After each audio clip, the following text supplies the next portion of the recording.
আসসালামু আলাইকুম বন্ধুরা, আশা করি আপনারা সকলেই ভালো আছেন। আলহামদুলিল্লাহ, আল্লাহর রহমতে আমিও অনেক ভালো আছি। তো আপনারা আমার হাতে যে বক্সটি দেখতে পাচ্ছেন এবং আমার হাতে যে ফোনটি দেখতে পাচ্ছেন, এটি হচ্ছে টেকনো ক্যামন 40 প্রো বক্স এবং টেকনো ক্যামন 40 প্রো আমার হাতেই দেখতে পাচ্ছেন ফোনটি। তো এই ফোনটি নিয়ে বলার অনেক কিছু আছে, কারণ এই ফোনটি আসলে একটি দুর্দান্ত ফোন হিসেবে পরিচিত আমাদের বাংলাদেশের বর্তমান সময়ে। তো এই ফোনটিতে দেখতে পাচ্ছেন, এই ফোনটি একটি প্রিমিয়াম লুক দিচ্ছে আমাদেরকে, এবং এই ফোনটির বক্সটি দেখেন, এটিও কিন্তু premium. Yes brother, that is অনেক সুন্দর।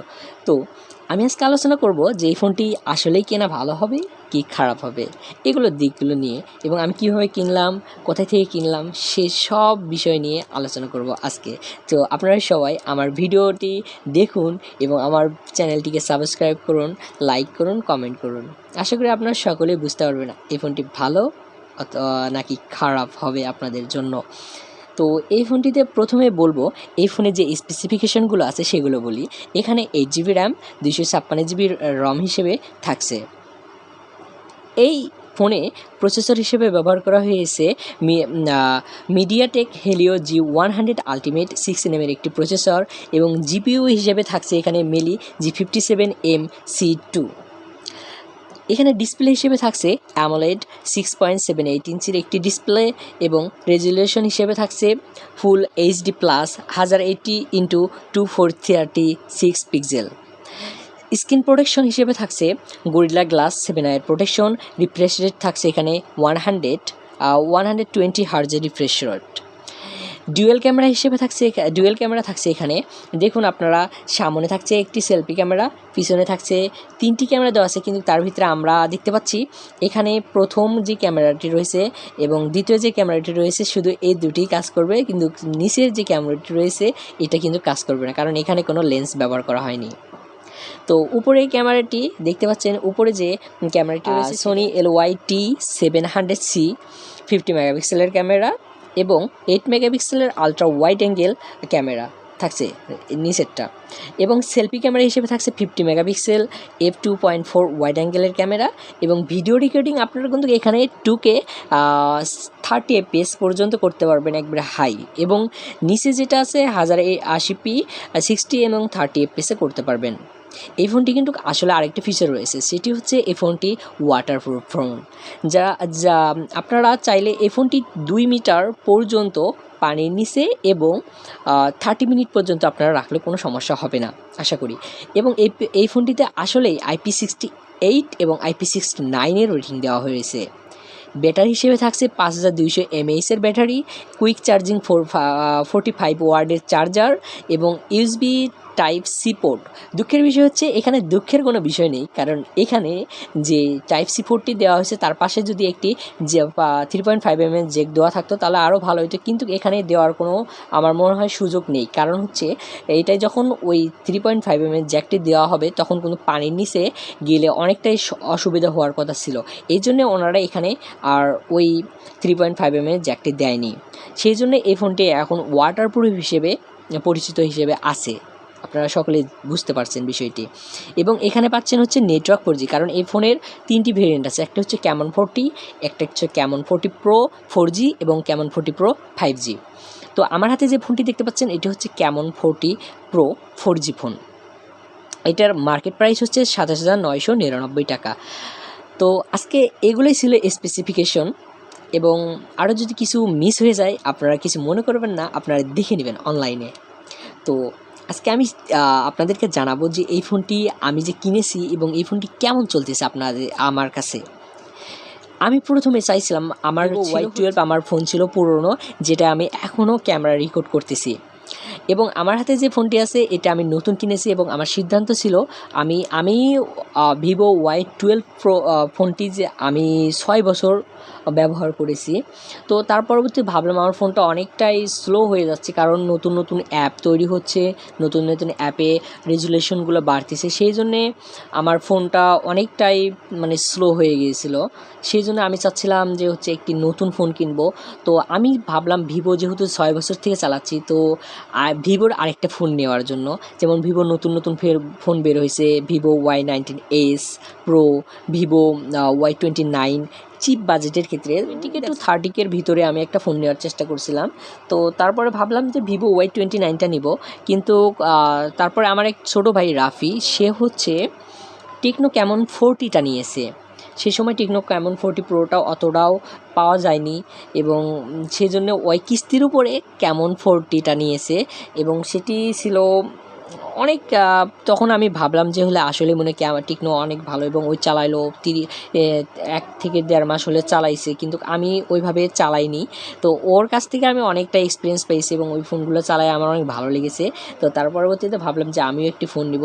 তখন ভাবলাম যেহেতু আমার কাছে অনেকগুলো টাকা লাগে, এতগুলো টাকা তো আমাকে পরিবার থেকে কিভাবে সম্ভব, আমি চাচ্ছি কিস্তির উপরে নেওয়ার জন্য চাইছিলাম, কিন্তু আমি পরে নেইনি কিস্তির উপরে। কারণ কিস্তির উপরে যখন আমি যদি ক্যামন 40টা নেই, তখন আরও 4,000 টাকা 6 মাসের কিস্তিতে দেওয়া লাগবে বেশি।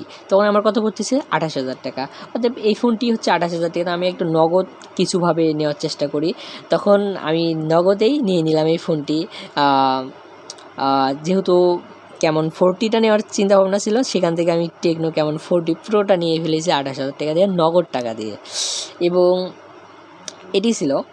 আর আপনারা দেখতে পাচ্ছেন এই ফোনটি আসলে অনেক ভালো। এই ফোনে আপনারা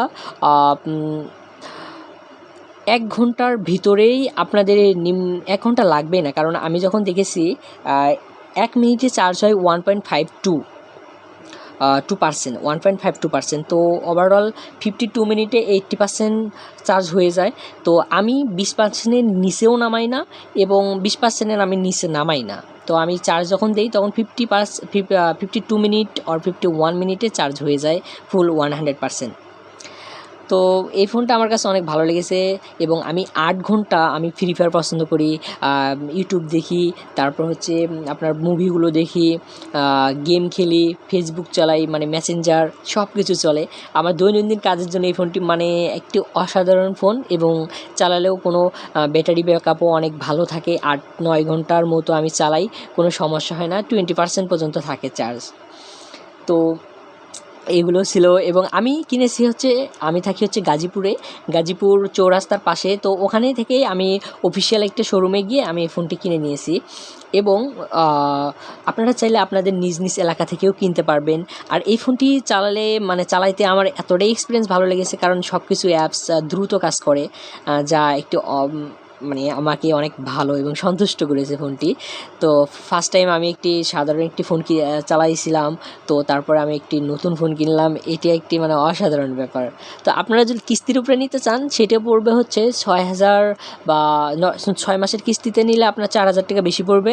আর যদি 9 মাসের কিস্তি নেন, তাহলে আপনার 6,000 টাকা বেশি পড়তেছে। তো আপনার অনেক টাকার পরিমাণ বৃদ্ধি পাচ্ছে। তো আমি আশা করি আপনারা নগদেই কিনবেন, যাতে আপনাদের কোনো ভোগান্তি এবং কিস্তির জ্বালা না সহ্য করতে হয়। এবং এটি আমার কিন্তু প্রথম ভিডিও। আমি এর আগে কোনো ভিডিও করিনি, এবং আমার কোনো ইউটিউব চ্যানেলও ছিল না, আমার কোনো ফেসবুক পেজও ছিল না, কারণ আমি নতুন ফোন কিনেছি। আমি ফেসবুক চালাবো, ইউটিউব চালাবো, এবং ইউটিউবে একটি চ্যানেল খুলবো, এই আশা করি আমি ফোনটি কিনেছি। তো আপনাদের সাথে আজকে এই ফোনটি নিয়ে একটি সুন্দর একটি ভিডিও করলাম। আপনারা আশা করি আপনারা যারা ভিডিও দেখেন, আমিও অনেক ভিডিও দেখেছি, স্যামসুংয়ের ভাইয়ের ভিডিও দেখেছি, এবং আশেপাশে যারা আছে তাদেরও অনেক ভিডিও দেখেছি। দেখার পর ওনাদের কথাগুলো মানে অনেক ছবি দেখালো, সেলফি দেখালো, ওগুলো দেখছি।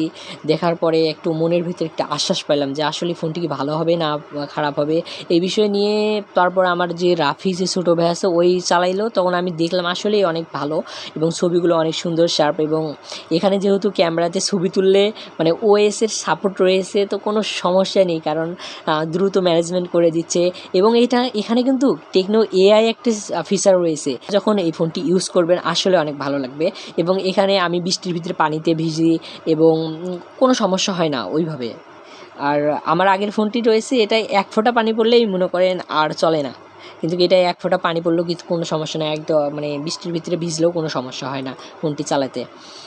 এবং এই ফোনটির আরও কিছু দিক রয়েছে। আমি যে ফটোগুলো তুলেছি আপনাদেরকে দেখাবো, সমস্যা নেই, আপনারা দেখেন আমার ফটোগুলো কীরকম হয়েছে। এবং আমি ভিডিও করেছি, ভিডিওগুলো অনেক সুন্দর হয়, মানে ডিটেলস দেওয়ার চেষ্টা করে। কোনো প্রকার সমস্যা নেই এবং ল্যাগ ওই রকম আমি এখনও পাইনি বা ওই রকম দিচ্ছেও না। এবং আমি যে ডিসপ্লেটা নিয়েছি এটা হচ্ছে কার্ভ ডিসপ্লে, যেমন কেমন 40তে রয়েছে হচ্ছে ফ্ল্যাট ডিসপ্লে, এটাই হচ্ছে কার্ভ ডিসপ্লে।